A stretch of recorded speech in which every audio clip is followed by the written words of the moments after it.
Welcome to the feast, welcome to the family, welcome to the happiest place on earth. Senang sekali kita bisa berkumpul di sini sebagai satu komunitas. Kita bisa membahas topik kita pada bulan hari ini. We're gonna discuss a new series dengan judul Money Mastery. Kita akan membahas tentang keuangan. Karena uang adalah aspek yang penting dalam kehidupan kita. Setuju gak teman-teman? Coba tolong tengok kanan kirinya. Katakan ke orang di sebelahnya, money matters.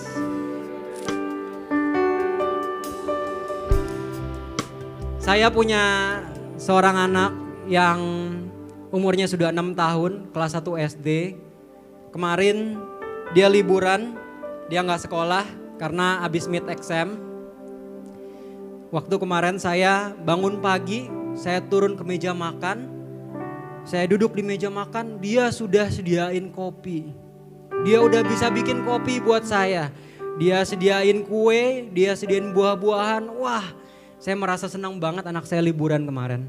Kok kayaknya Carla udah makin pinter gitu loh. Udah bisa melayani bapaknya gitu. Akhirnya ada gunanya juga gitu. Tapi kemarin saya duduk di situ, terus abis itu dia menuliskan sebuah surat buat saya. Ya, ini suratnya saya bawa hari ini. Dear Daddy, kopi 15.000, anggur 5.000, stroberinya 11.000. Saya dikasih bonnya guys. Dari kecil aja udah tahu bahwa uang itu penting ya. Jadi kita gak akan melewatkan sebuah hal yang penting yang Tuhan Yesus sendiri pun bahas di Alkitab. Jadi sama-sama kita bulan ini kita akan belajar bagaimana mengelola keuangan seperti yang Tuhan mau. Tapi sebelum kita mulai, mari kita mulai dengan our declaration of abundance. Dalam nama Bapa, Putra dan Roh Kudus, amin. Today I receive all of God's love for me. Today I open myself to the unbounded, limitless, overflowing abundance of God's universe. Today I open myself to God's blessing, healing and miracles. Today I open myself to God's word so that I become more like Jesus every day. Today I proclaim that I am God's beloved, I am God's servant, I am God's powerful champion. And because I am blessed, I am blessing the world in Jesus' name. Thy word is a lamp unto my feet and a light unto my path. Mari beri sorak-sorai buat Tuhan kita yang luar biasa. Bacaan hari ini diambil dari Matius 6 ayat yang ke-19 sampai dengan 24. Janganlah kamu mengumpulkan harta di bumi. Di bumi ngengat dan karat merusaknya dan pencuri membongkar serta mencurinya. Tetapi kumpulkanlah bagimu harta di surga. Di surga ngengat dan karat tidak merusaknya dan pencuri tidak membongkar serta mencurinya. Karena di mana hartamu berada, di situ juga hatimu berada. Mata adalah pelita tubuh. Jika matamu baik, teranglah seluruh tubuhmu. Jika matamu jahat, gelaplah seluruh tubuhmu. Jadi jika terang yang ada padamu gelap, betapa gelapnya kegelapan itu. Tak seorang pun dapat mengabdi kepada dua tuan. Karena jika demikian, ia akan membenci yang seorang dan mengasihi yang lain. Atau ia akan setia kepada seorang dan tidak mengindahkan yang lain. Kamu tidak dapat mengabdi kepada Allah dan kepada Mamon. Coba teman-teman bayangkan yang berdiri di sini saat ini, preaching soal keuangan. Itu bukan saya atau nantinya bukan David, tapi Tuhan Yesus sendiri. Kira-kira dia bakal ngomongin soal apa? Apakah dia bakal ngomongin soal investasinya di mana? Apakah dia bakal ngomongin asuransinya di mana? Apakah dia akan ngomongin soal budgeting? Kita lihat di ayat ini, justru di saat Tuhan Yesus ngomongin soal keuangan, dia ngomongin soal hati.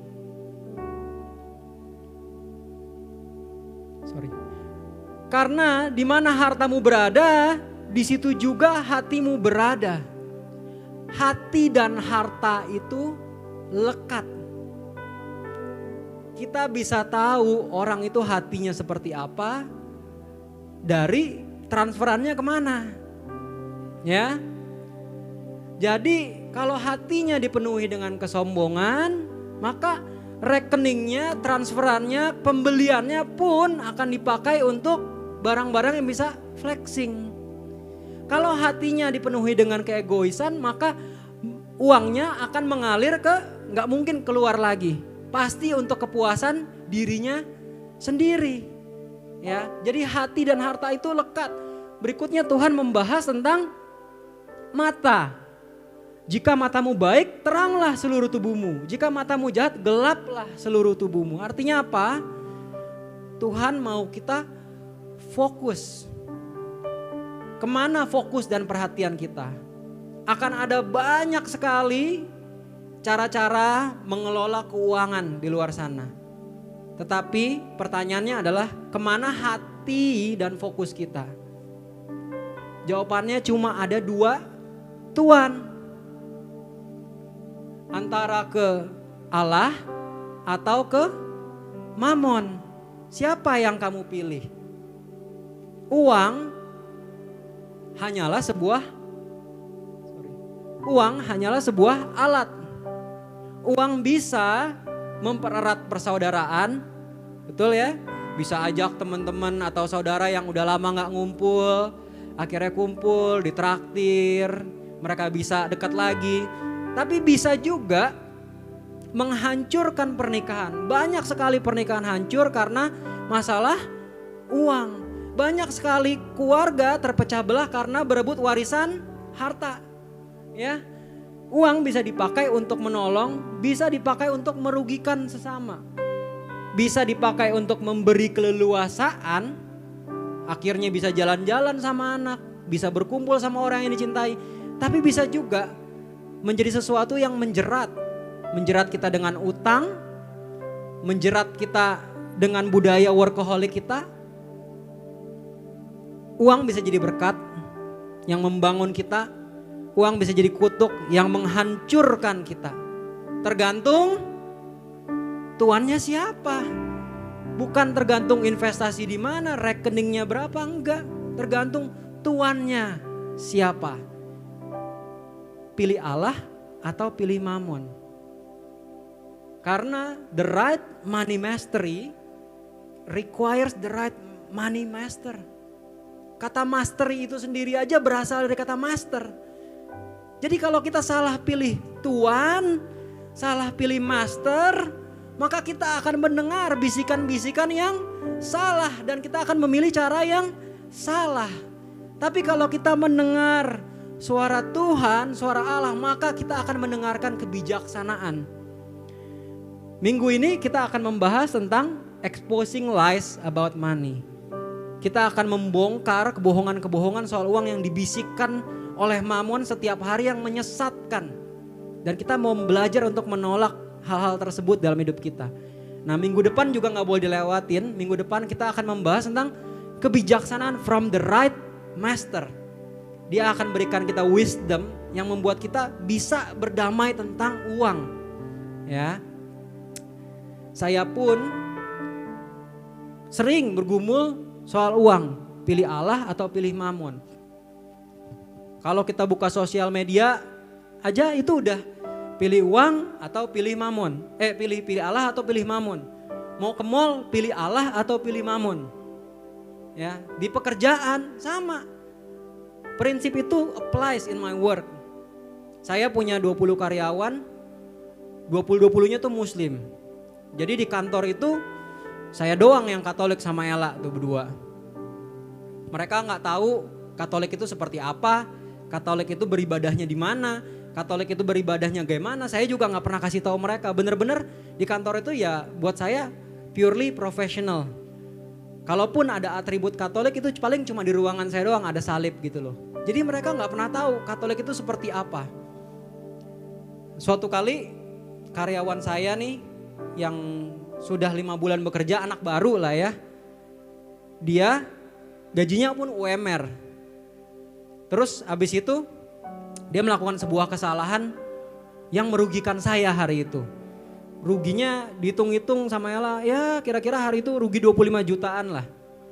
Wah, waktu itu saya sama Ella pikir-pikir gimana supaya nggak rugi-rugi amat gitu kan.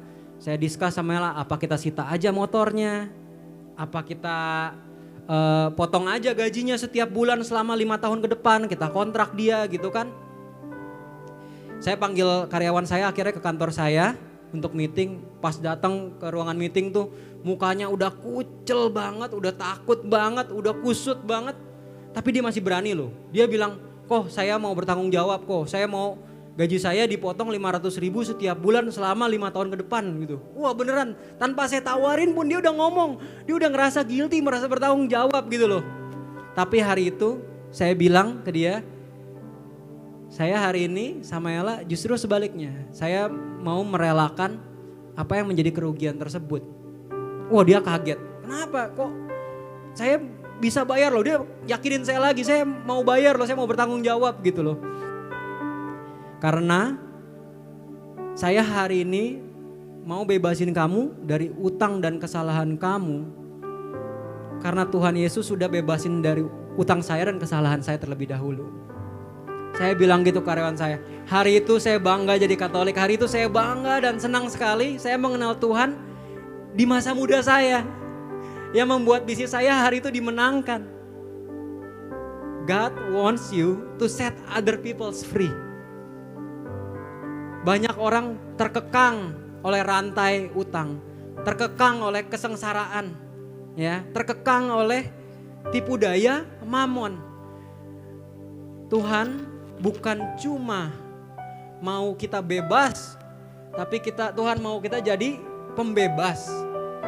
Ayatnya ada di Ulangan 28 ayat yang ke-12. Segala berkat ini akan datang kepadamu dan menjadi bagianmu jika engkau mendengarkan suara Tuhan Allahmu. Suara Tuhan ya, bukan suara mamon. Tuhan akan membuka bagimu perbendaharaannya yang melimpah, yakni langit untuk memberi hujan bagi tanahmu pada masanya dan memberkati segala pekerjaanmu, segala bisnismu, segala investasimu, segala proyekmu, sehingga engkau memberi pinjaman kepada banyak bangsa tetapi engkau sendiri tidak meminta pinjaman. God calls you to be a lender. God calls you to be a chain breakers. God calls you to set other people free karena dia udah sendiri tunjukkan. Sekalipun set me free dengan harga yang mahal dia tetap bayar. Tuhan mau kita jadi seorang pembebas, jadi orang yang jadi berkat buat orang-orang sekitar kita, jadi berkat buat keluarga kita, jadi berkat buat lingkungan kita. Amin. Jadi mari sama-sama kita satukan hati. Tuhan, kami bersyukur sekali kami punya Tuhan yang seperti Engkau. Kami mau belajar lebih lagi tentang kebijaksanaan-Mu ya Tuhan. Kami serahkan seluruh apa yang menjadi hati kami, perhatian kami, fokus kami ke dalam nama-Mu ya Tuhan. Ke dalam kuasa-Mu. Karena kami percaya bersama-Mu kami akan jadi lender and not a borrower. Kami akan jadi kepala dan bukan menjadi ekor. Kami akan jadi berkat buat orang-orang sekeliling kami. In Jesus name we pray.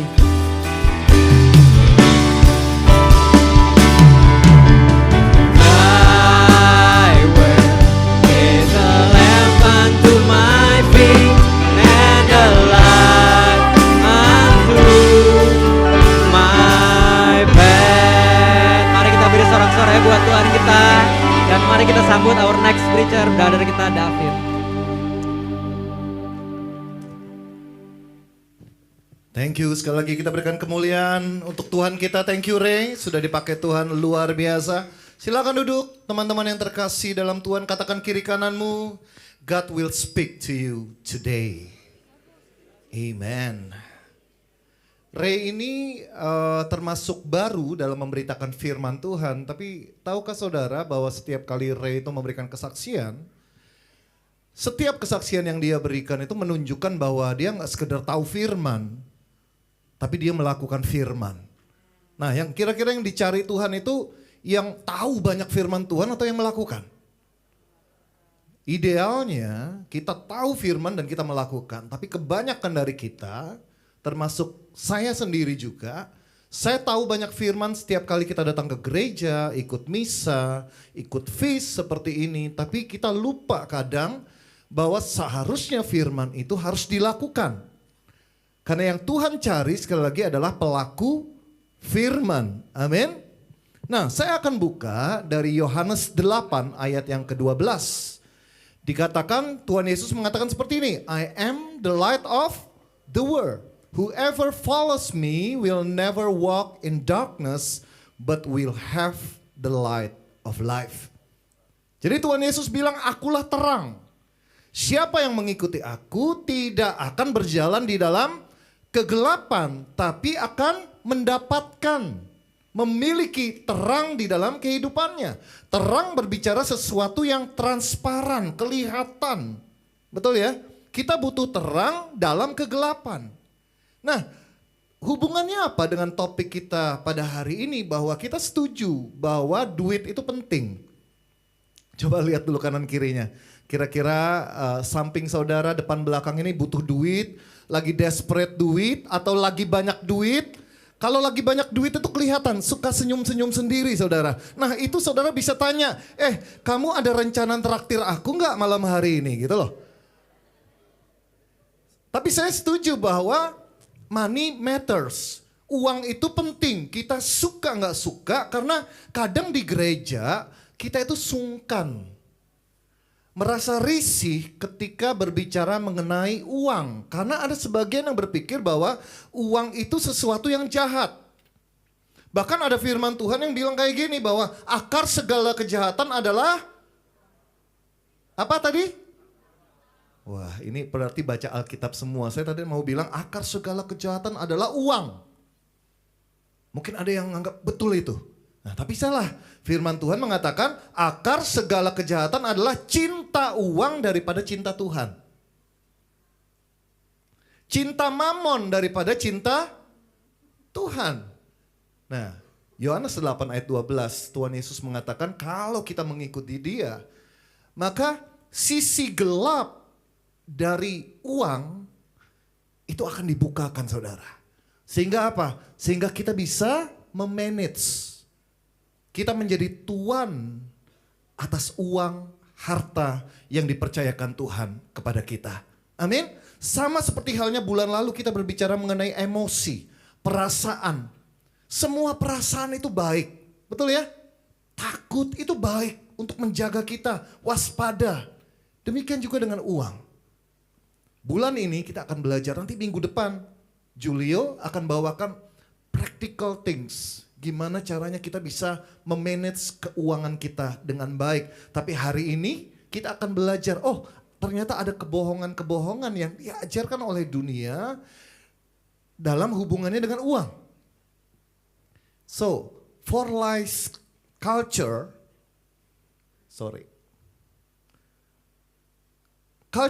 kebohongan yang pertama, boleh baca sama-sama 3, 2, 1. You deserve to have what they have. Bahwa saudara itu, saudara layak loh. Saudara deserve untuk memiliki apa yang orang lain itu miliki. Nah, di zaman di mana paham materialisme ini semakin meningkat. Bahwa kadang identitas kita itu ditentukan dari barang atau kekayaan yang kita miliki, kita nggak bisa memungkiri bahwa orang-orang yang punya duit itu pasti akan diperlakukan berbeda dengan orang-orang yang kaum mendang-mending gitu ya, atau kaum pas-pasan. Saudara pernah merasakan hal ini? Sangat-sangat terasa saudara. Coba pergi ke lobi hotel bintang 5. Saya bukan mendiskreditkan mobil tertentu, tapi saudara coba datang naik Alia atau Agia. Apa respon dari orang hotel tersebut? Beda halnya ketika saudara naik Mercy, BMW, pasti mereka akan bukakan pintu. Benar apa benar? Betul ya? Banyak tempat, banyak contoh-contoh yang lain di mana dunia ini itu sekali lagi melihat dari status saudara, kekayaan saudara, mobil apa yang saudara pakai, mereknya apa, harganya berapa, rumah yang saudara miliki, Itu yang membuat saudara ingin, akhirnya kita itu berlomba-lomba pingin punya seperti yang orang lain punya.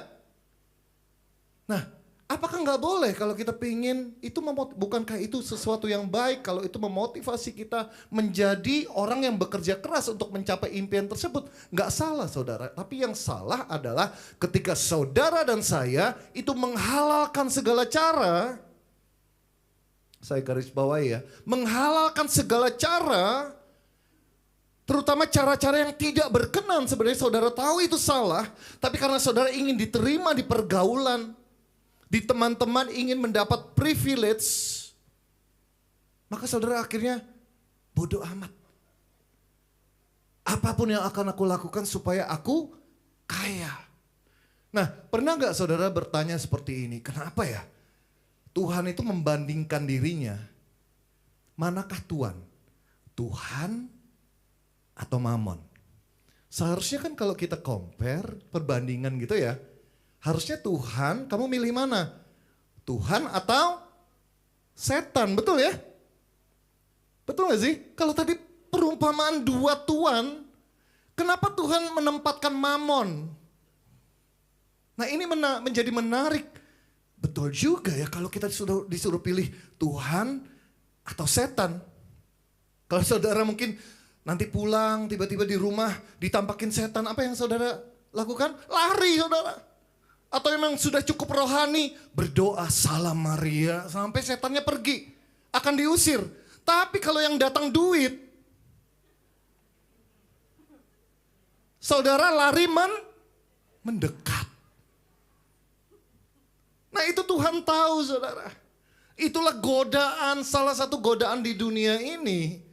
Dimana, wah kalau ada duit, sering kali kita lebih milih duit daripada Tuhan.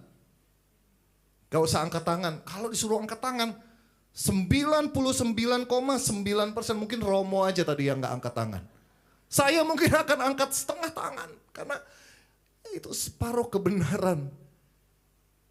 Jadi sekali lagi saudara, dunia sekarang ini terutama sosial media yang begitu luar biasa, akhirnya itu membuat saudara itu berpikir, pengen punya seperti itu, pengen punya kehidupan seperti orang lain.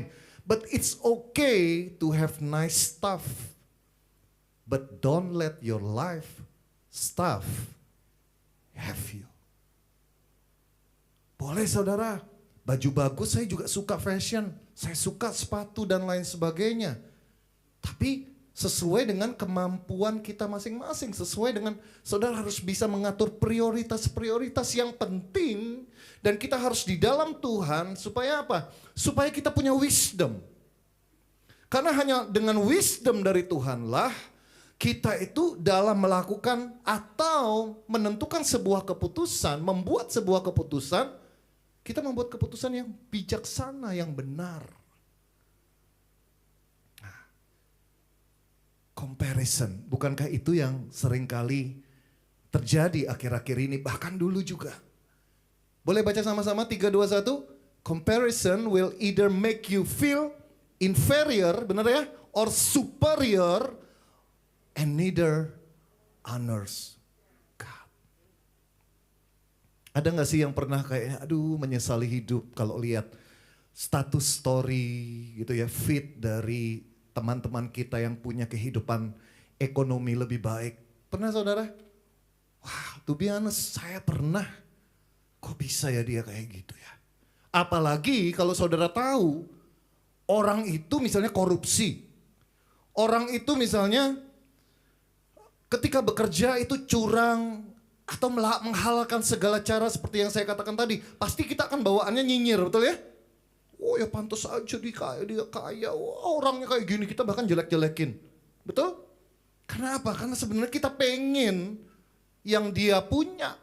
Kita membandingkan kehidupan kita dengan kehidupan orang lain. Nah kita sudah belajar kan bulan lalu, jealousy itu berubah jadi envy. Sampai akhirnya kita akan menyakiti orang tersebut. Karena kita tidak berada di dalam Tuhan. Nah, gimana caranya kita memerangi, saudara? Jangan sampai benda-benda ini itu memiliki kita. Kita yang harus menjadi tuan atas segala apa yang kita miliki. Kemudian bagaimana caranya kita memerangi supaya kita nggak membandingkan. Yang pertama, sama-sama katakan 3, 2, 1, gratitude. Hati yang limpah dengan syukur. Itu dalam hati yang penuh dengan rasa syukur saudara. Tidak ada ruangan untuk merasa saudara itu tidak cukup atau tidak puas. Nah, kita harus melatih diri kita saudara. Makanya jangan terlalu sering melihat itu selalu yang di atas-atas saudara. Belajar untuk lihat banyak loh teman-teman yang lain yang tidak memiliki kehidupan itu sebaik apa yang saudara miliki saat ini. Makanya saya sangat mendukung teman-teman kalau kalian ada waktu bakti sosial, pergi ke panti asuhan supaya saudara ngerti. Kadang-kadang anak kecil juga mungkin berada dalam keluarga yang cukup kaya, apa-apa diturutin misalnya sama orang tuanya. Kalau nggak diturutin nangis, ngambek dan lain sebagainya, manja. Coba kadang-kadang perlu untuk diajak ini loh. Ajak anak saudara ini loh. Ada anak-anak lain yang tidak punya privilege seperti apa yang kamu miliki. Perlu saudara untuk melihat ke bawah, bukan untuk kapok kamu seperti itu, bukan. Tapi iya ya, kadang kita terlalu menggerutu itu atas apa yang tidak kita miliki, tapi lupa mensyukuri apa yang sudah Tuhan berikan dalam tangan saudara saat ini.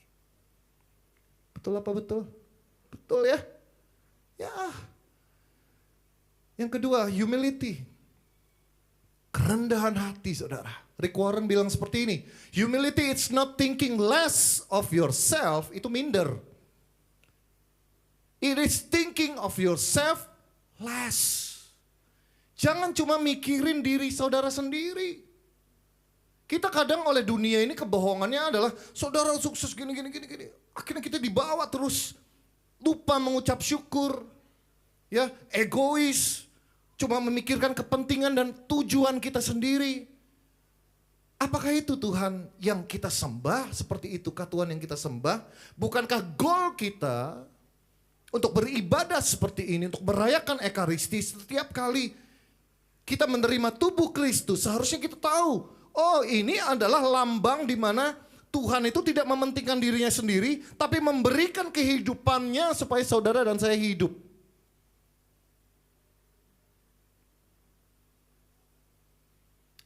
Humility is thinking more of others. Katakan kiri kananmu. Belajar untuk peduli sama orang lain.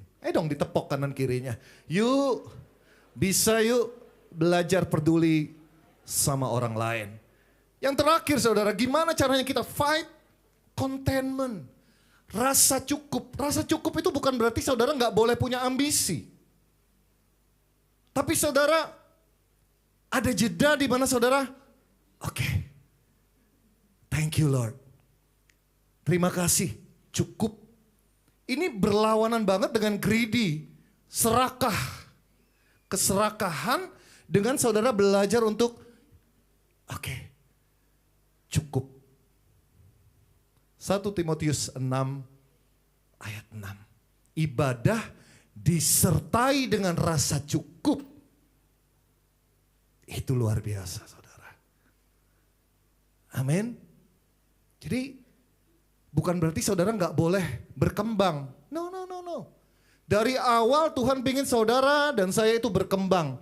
Tapi bukan untuk diri sendiri. Saudara diberkati itu untuk memberkati. Saya bersyukur tadi sebentar pada waktu mau mulai worship. Saya tiba-tiba dipanggil oleh salah satu teman Asher. Kok ada yang mau ketemu? Butuh penjelasan. Kan tadi saya sharing. Oh kita masih butuh biaya untuk LOJ Conference. Ternyata ada satu yang langsung tergerak. Dia cerita, dia pelayanan dan dia pingin ikut berpartisipasi, dia menyumbang. Oke, saya tadi kasih nomor WA saya, nanti saya akan kasih nomor rekening. No, it's true. Dia belajar, dia buat rumah singgah untuk anak-anak yang berkekurangan. Wow. Saya cuma bayangin kalau orang-orang Katolik punya contentment, rasa cukup, maka dia tidak akan berhenti mengejar untuk hidupnya itu menjadi berkat bagi orang lain. Amin. Berat deh kayaknya. Tapi saya percaya saudara, kalau saudara dekat sama Tuhan terus-menerus, karakter kita itu semakin lama akan semakin diubahkan serupa dengan Dia. Yang kedua, kebohongan yang kedua, baca sama-sama 3, 2, 1. You don't need anyone else. Dunia itu mengarahkan kita untuk jadi orang yang egois, terutama di kota-kota besar. Budaya dari luar. Kenapa saya katakan budaya dari luar? Karena kalau saudara pergi ke pelosok-pelosok ya, saya pernah waktu saya kuliah, saya harus tinggal di satu desa. Waktu itu ada masih kuliah kerja nyata. Ketahuan angkatannya ya. Kalau sekarang kan gak ada ya. Saya harus tinggal di rumah penduduk saudara, itu cuma semen. Pakai tikar, saudara bayangin. Itu kalau secara kesehatan itu baik. Kenapa? Ya tapi sakit. Ya kan punggung saudara itu rata. Saya pun itu gak ada bantal, gak ada guling. Saya pakai jaket saya setiap hari supaya saya punya bantal. Mandi pun, mohon maaf ya, toiletnya itu setengah badan. Jadi mandinya sambil jongkok gini saudara. Saya harus nimba air dari sumur. Nah tapi saya lihat orang-orang di sana itu meskipun mereka ini nggak kaya loh. Secara duit gitu ya. Tapi mereka lah orang-orang kaya yang sesungguhnya. Mereka itu kayak all out melayani kita. Ngasih kita makan. Padahal mereka nggak dapat apa-apa. Saya melihat justru di orang-orang daerah kayak gitu ya. Mereka tidak terkontaminasi oleh budaya-budaya yang dari luar. Egois. Enggak saudara. Mereka itu guyup gitu ya. Rukun, tolong menolong satu dengan yang lain. Bukankah budaya yang baik itu yang seharusnya ada di dalam diri kita sebagai pengikut Kristus? Kalau saya ambil contoh di pernikahan biasanya. Money and marriage. Nah ini. Pernah dengar gak sih? Oh ya kita pisah harta aja. Saya gak akan bahas. Loh gak apa-apa kan? Karena ada yang pro terhadap hal tersebut. Tapi saya selalu bilang, apa hakikat perkawinan menurut agama kita Katolik? Pernikahan, hakikat pernikahan adalah gampang dari ayat firman Tuhan aja. Laki-laki akan meninggalkan ayah ibunya, wanita akan meninggalkan ayah ibunya. Tadi barusan ayatnya. Bersatu menjadi satu daging. Mereka bukan lagi dua tapi satu. Tapi hartanya pisah. Alasannya macam-macam. Biar kalau secara hukum kalau terjadi sesuatu. Wow, iman saudara luar biasa. Saudara sudah tahu akan terjadi sesuatu yang buruk. Jaga-jaga kok. Bukankah lebih baik kalau kita mengimani sesuatu yang baik terjadi dalam pernikahan kita? Saya tidak akan mendebat hal tersebut, tapi kalau saudara search misalnya di Katolisitas, saudara akan tahu kenapa gereja kita Katolik itu sesungguhnya melarang. Tapi kalau gereja Katolik itu selalu pengen orangnya itu memutuskan secara dewasa. Makanya selalu bilang kembali ke hakikat perkawinan Katolik. You decide. Tuhan juga selalu memberikan perintah, but you decide. Betul? Karena konsekuensinya itu kita yang nanggung. Nah, gereja ini coba bisa kasih, ini loh kebenarannya. Tuhan Yesus bisa kasih kebenaran, ini loh jalannya.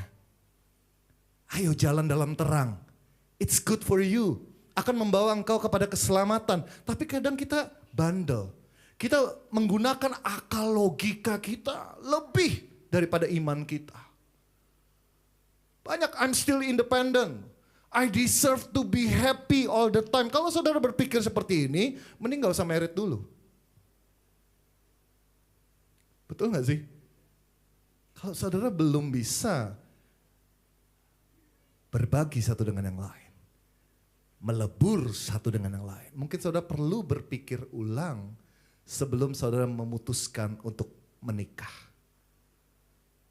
Keuangan sendiri-sendiri. Loh ada loh saudara seperti itu. Ada.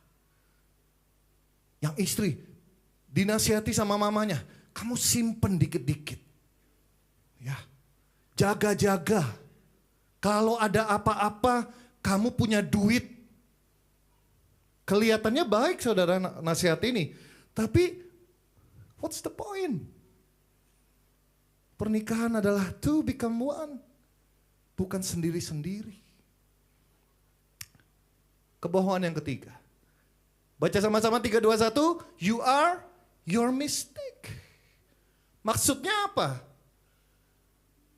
Di dalam 2 Korintus 5 ayat 17.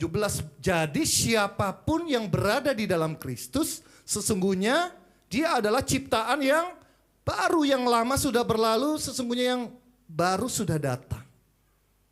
Maksudnya apa? Bahwa kalau saudara dibentuk identitas saudara berdasarkan kegagalan atau kesalahan saudara. Misalnya ya, saudara baru beli mobil. Wah, saudara sudah bekerja keras beli mobil gitu ya. Ini mobil impian saudara, nabung sekian puluh tahun misalnya untuk beli. Ini benar-benar mobil mewah yang pengen banget saudara miliki. Pernah gak sih ada juga ngalamin kayak gini? Saya pernah soalnya, tapi mobil kantor. Kita sudah hati-hati. Masuk gang, waktu itu saya masuk gang di daerah Karet Kuningan.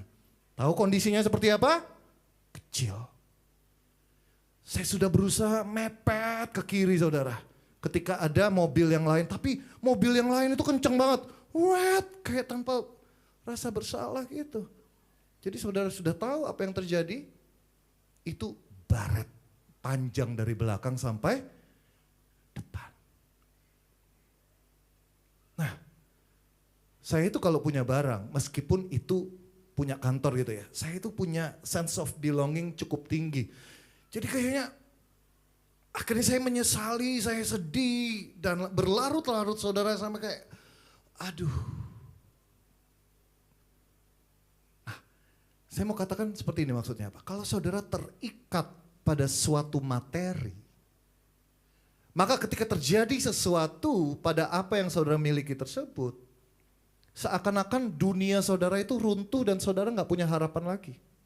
Kalau saudara menggantungkan hidup saudara, identitas diri saudara pada sebuah benda atau materi apapun di dunia ini, saya mau katakan bahwa sesuatu benda tersebut itu gak ada yang abadi saudara. Tapi satu-satunya cara adalah kita harus menggantungkan diri kita itu pada satu pribadi yang kekal untuk selamanya, yaitu di dalam Yesus Kristus. Amin. 4 yang terakhir. Tim pujian boleh naik ke atas stage. Boleh baca sama-sama? 3, 2, 1. You only live YOLO.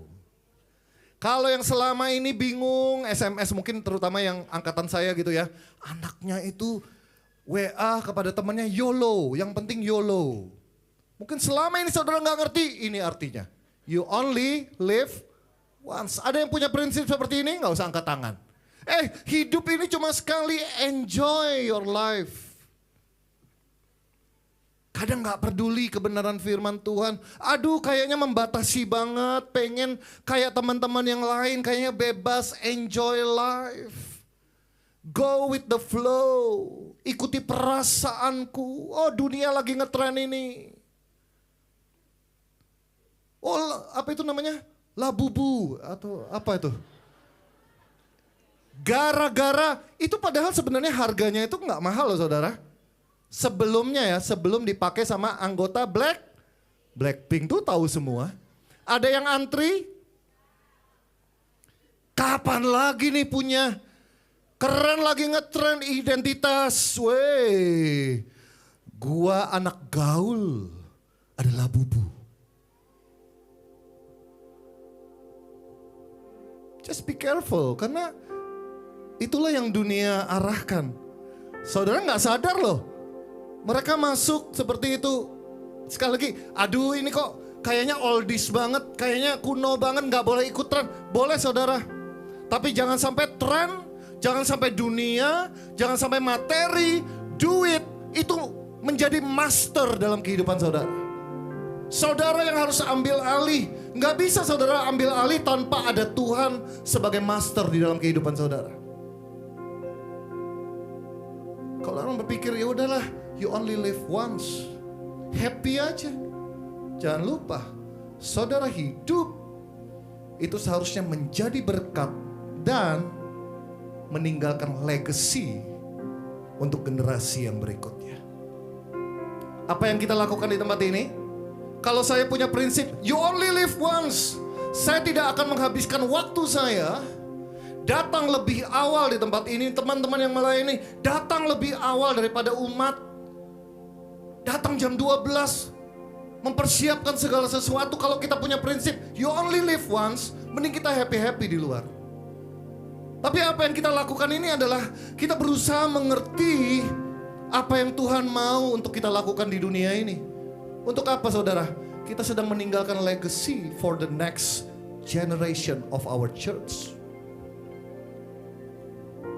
Gak banyak orang yang berpikir keluar dari kepentingan dirinya sendiri. Tapi saya bersyukur saudara hadir di tempat ini. Saya yakin saudara adalah orang pilihan Tuhan. Amin. Tepuk tangan untuk kalian semua. Ngapain dengerin, apalagi ada om dan tante di sini yang usianya lebih dewasa daripada saya. Ngapain denger anak muda yang muda banget ini tampangnya? Ngomong apa sih?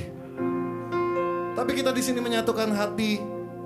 Kenapa? Kita pengen tahu hatinya Tuhan. Kalau tahu hatinya Tuhan, saudara akan menjadi master terhadap keuangan kekayaan yang saudara miliki. Kayak tadi LOJC, aduh ngabisin duit segitu banyak buat apa? Bagi orang yang gak kenal Tuhan, pasti akan berpikir secara dunia. But you know what? Kita hire tempat ini, kita ngadain LOJC, butuh duit banyak. Kita percaya ini misinya Tuhan. Kita ini cuma eksekutornya aja. And God will provide. Kalau sampai Tuhan gak provide, ya udah kita tutup aja. Gampang saudara. Kita ada di tempat ini. Kata kita punya contoh yang tepat, Tuhan yang selfless. Dia meninggalkan semuanya supaya saudara dan saya selamat. A good person leaves an inheritance for their children. But a sinner's wealth is stored up for the righteous. Saya kembali ke sini. Tidak seorang pun dapat mengabdi kepada dua tuan. Karena jika demikian ia akan membenci yang seseorang dan mengasihi yang lain. It's true. Kita gak bisa, kita cinta mamon, kita cinta Tuhan. There's no way. Pasti kita akan mengutamakan mamon kalau kita mengasihi mamon. Demikian juga sebaliknya. Ia akan setia kepada seorang dan tidak mengindahkan yang lain. Kamu tidak dapat mengabdi kepada Allah dan kepada mamon.